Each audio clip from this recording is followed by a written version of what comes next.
हो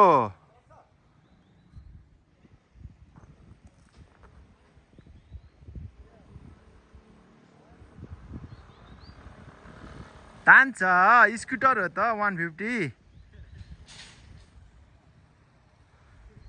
ठाउँहरु चाहिँ यस्तो छ यहाँ जस्ट दामी छ या के दामी भन्नु दामी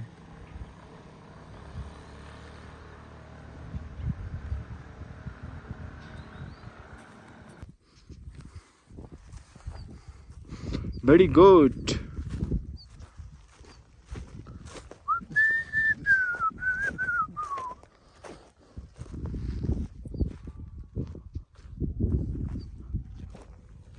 ल अब चाहिँ हामी स्वर्ग हेर्न जाँदैछौँ है स्वर्ग पुग्न आँट्यो आउनु न यताबाट उहाँ बार भत्किरहेछ त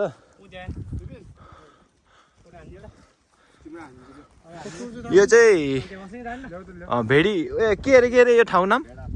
भेडा फार्म यहाँ तल छ यहाँ भेडा चढ्ने ठाउँ अब माथि हामी स्वर्गमाथि जान आँटेको छौँ बल्ल हिँड्ने स्टार्टिङ भएको छ अब यो डाँडा काटेर अर्को डाँडा जानै पर्ने यस रमाइलो भइरहेछ यसपालिको विकेन्ड 2082 सालको अन्तिम हैन मामाहरू हिँड्दै आउँदै हुन्छ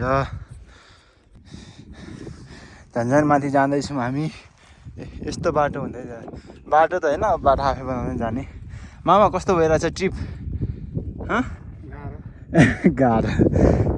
ए छिटो हिँड्यौँ न छिटो हाम्रो यहाँ ठुलो मामा ओहो गलियो यो माथि डाँडा चढ्नेसम्म गलियो केटाहरू अझै आइपुगेको छैन केटाहरू भन्नाले मामा दाइ भाइहरू अझै आइपुगेको छैन अझ यत्रो माथि जान्छ त्यहाँबाट छड्की हुँदै झर्ना छ अरे भन्थ्यो यता त्यता जानुको लागि ल माउरे एउटा मामा र भाइ यहाँ आउँदैछ अर्को मामा दाइ त्यहाँ आउँदै हुनुहुन्छ अर्को मामा उहाँ मामाभन्दा पछाडि हुनुहुन्छ म चाहिँ यहाँ आएर बसिरहेको छु अझै यसरी अब यो लेक हुँदै माथि कस्तो छ है हामी झर्ना छ अरे यो माथि भन्थ्यो है त्यही भएर चाहिँ यो भेडा चढ्ने ठाउँ हो यो मेन चाहिँ भेडाकोट चाहिँ यहाँ तल रहेछ होइन अघि देखिहाल्यो अहिले फेरि देखाउँला यहाँबाट जाँदैछु हामी चाहिँ अझै माथि कता हो झर्ना कतिखेर आइपुग्छ है रमाइलो भइरहेछ यो चाहिँ नुवाकोटको भेडीकोट भन्ने ठाउँ रहेछ योभन्दा माथि लेथा चाहिँ जान आँटेको छौँ है त हामी चाहिँ ऐसेली टिपिला खाँदैछौँ यहीँ त्यहाँबाट आइपुग्यौँ खोइ ऐसेली यार भर्खर एउटा पाए देखेको थिएँ छैन त अरू त ऐसेलीको भोटे चाहिँ यस्तो हुन्छ है ल ऐसेली खायो त यहाँ भोटे बोट छ यहाँ माथि कतै न कतै होला नि एउटा त खाएँ झर्ना खोज्न आएको बल्ल लालीगुराँसको बोट देख्यो तर यी लालीगुराँस सबै मरिसकेको छ यता यस्तो छ है ठाउँ चाहिँ बबाल छ एकदम शान्त चिल्याक्स पारा कि है यहाँ चाहिँ बियर सियर ल्याउने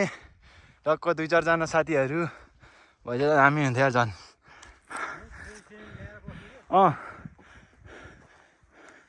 लालीगुराँसको बोट त भेटियो देखियो यी है तर लालीगुराँस सबै मरिसकेको छ मरेको कि मारेको यो झर्ना खोज्न आएको माथि डाँडातिर उहाँ लेट आइपुग्यो अझै योभन्दा माथि यता जाम भनेको खै कोही मान्दैन के गर्ने हो यार माथि एक्लै गएर आइदिउँ कि क्या हो लेकमा आइपुग्यो अब रमाइलो फिल भइरहेछ आनन्द सुनसान है यस्तो छ ठाउँ चाहिँ बब्बाल के भन्नु माथि हेर न बादल क्या खतरा देखेको यस्तो छ अझै यहाँभन्दा माथि जाम भनेको खोइ मामाहरू हिँडिसक्नु भएन यार माथि डाँडा पुगेर आउनु मन थियो मलाई चाहिँ यस्तो छ ठाउँ चाहिँ बब्बाल छ जस सुनसान है आनन्द चिलाक सर्र हावाको सर्र धुन है बडा रोमान्टिक छ ठाउँ त त्यहाँ माथि झन् म त त्यो माथि छ नि माथि त कालो भएको हो त्यता जानु मन थियो मलाई चाहिँ त्यहाँसम्म चाहिँ हिँड्ने यहाँ कम त हिँडेर आयो त यत्रो तलबाट डाँडादेखि अर्को तलबाट हिँड्दै आएको भैँसी सबै भैँसीहरूले कि मलाई मात्रै हेर्छ त को अनौठो मान्छे आयो भनेर या पर बहिनीहरू रहेछ कि पर यहाँबाट सोधेँ कि यता माथि के छ भनेको जङ्गल छ अरे कि अनि जङ्गल अझ अरू केही छैन भनेको जङ्गलभित्र लालीगुराँस छ अरे कि हाँस उठेर यस्तो ठाउँ त बबाल छ यार कति आनन्द सुनसान ठाउँ हो फेरि त मामाहरू कता गयो यार यो पल्लोपट्टि मामाहरू बसेको थियो मामाहरू आउँदै आउने यता आउनु भनेको यस्तो छ है ठाउँ चाहिँ लुङदो त यहाँसम्म मात्र पो रहेछ यार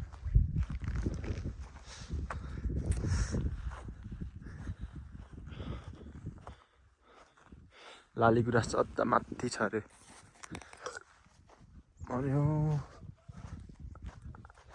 ओ मामा आमा यता लालीगुराँस छ अरे हो माथि झपक्कै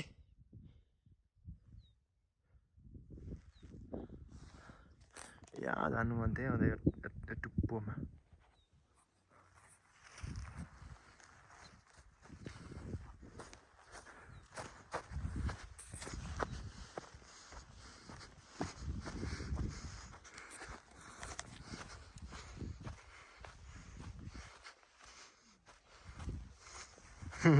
मामाहरू यहाँ बसिरहेको रहेछ उतातिर चाहिँ के हेऱ्यो त्यस्तो गाह्रो भयो त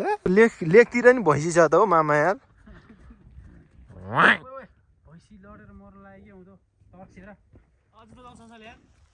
भाग्यो सबै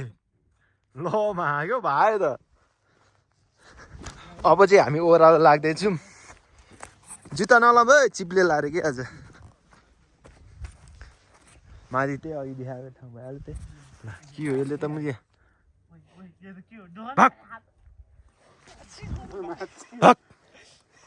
भाग्यो यसले त हान्नु खोज्छ त यार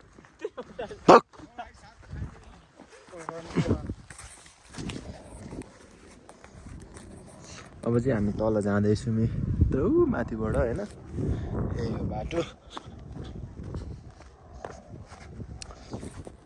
यस ठाउँ ठिकै थियो शान्त आनन्द एउटा अचम्म कुरो चाहिँ के भने यस्तोमा आउँदाखेरि जस्तै होइन त्यो गीतहरू हुन्छ नि नेपाली धुन टाइपको गीतहरू उहाँ सहर बजारमा सुन्दाखेरि त्यो अलिकति छुट्टै सुनिने यहाँ चाहिँ त्यो शान्तपना त्यो पाहाडको त्यो हरेक कुरो मिलेर होला होइन कस्तो दामी गुन्जिने नि त्यो आवाज है बवाल लाग्यो क्या मलाई चाहिँ त्यो कुन गीत हो रेटुमुटु रटट भन्ने गीत के त्यो ए नजरैको करटिने भन्ने गीत त्यो हुन्छ नि त्यो सुजन चापागाईको गीत कस्तो दामी लाग्यो क्या यहाँ अहिले यो सुनसान ठाउँमा सुन्दा चाहिँ के हुन त उसले पनि गाएको यस्तै पाखातिर बसेर गीत गाएको थियो त्यो भाइब्स आउँदो रहेछ यस्तो छुट्टै टाइपको भाइब्स हुँदो रहेछ कस्तो छ त मामाहरू मजा आइरहेछ नि हामी चाहिँ माथि त्यो टुप्पो पुगेर आएको टुप्पो पुगेर आएको होइन जस्ट रमाइलो भइरहेछ यो के भन्ने अब त्यस्तै अब झर्ना जाने एकैचोटि अब ठाउँहरू त कसम के भन्नु किलर छ अब यत्रो ओह्रालो वहाँ तल पुग्नु छ है हेर्दा चाहिँ उहीँ तल जस्तो लाग्छ यहाँबाट फेरि यस्तो खाल्डा छ कि भेडा फर्मबाट माथि हिँड्दै गएको भेडा फर्म पुग्नुभयो माथि हिँड्दै कहाँसम्म पुग्नुभयो त्यो लुङदो हुँदै हामी त लुङदै कटेर आयो माथि यो पोखरीको नाम के अरे दाइ किसपाङ पोखरी हामी आइपुगेछौँ यो चाहिँ नुवाकोट जिल्लाको कुनै एउटा कुनामा पर्छ है सबै थाहा भएन होइन मिलाएर बुझौँ यहाँ चाहिँ विशेष दाइ मेरो कुरो सुन्नु न यहाँ चाहिँ विशेष तामाङ जातिको बाहुल्यता रहेछ सौभाग्य खतरा बोल्दै त म त यहाँ देख्न सक्नुहुन्छ तपाईँहरूले होइन त्यही भएर यो चाहिँ सबै लुङदो कि के भन्छ अरे यसलाई लुङदो ए लुङदर त्यही भएर देख्न यहाँ चाहिँ एकदमै मात्रामा चाहिँ तामाङ जातिको चाहिँ बहुल्यता भएको कारणले लुङदोङहरू एकदमै प्रशस्त देख्न सक्नुहुन्छ तपाईँहरूले यहाँ हाम्रो भगवान्को नाम के हो यो गुरुङ हेमान्जी गुरु रेम्बाङजेको पनि यहाँ शालिग रहेछ है अब त्यही हो त्यही भएर एउटा मेसेज दिन चाहन्छु म चाहिँ mums Buddha was burning Nepal